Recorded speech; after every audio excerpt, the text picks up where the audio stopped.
గత 3 రోజులుగా జల దిగ్బంధంలోనే చిక్కుకున్నారు. బయటకు వెళ్లలేని దుస్థితి. తిండి లేదు, తాగేందుకు మంచినీళ్లు లేవు. పసిపిల్లలు, వృద్ధులతో వరద బాధితులు నరకం అనుభవిస్తున్నారు. వరద గుప్పిట్లో నానుతున్న ప్రజలను చేరుకునేందుకు కూడా వీల్లేని పరిస్థితులున్నాయి. బోట్లు, క్రేన్లు సాయంతో వెళ్లగలిగే ప్రాంతాలకు వెళ్లి కొన్ని చోట్ల ఆహారం అందిస్తున్నారు. చాలా ప్రాంతాల్లో వరద బాధితులకు ఆహారం, మంచినీరు అందడం లేదు.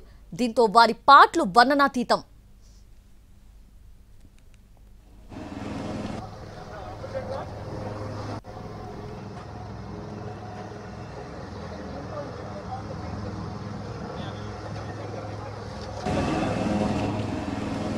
భారీ వర్షాలు, వరదల కారణంగా 3 రోజుల నుంచి కూడా జల దిగ్బంధంలోనే చిక్కుకున్నారు చాలా మంది. బయటకు వెళ్లలేని దుస్థితి. తినడానికి తిండి లేదు, తాగడానికి మంచినీళ్లు లేవు.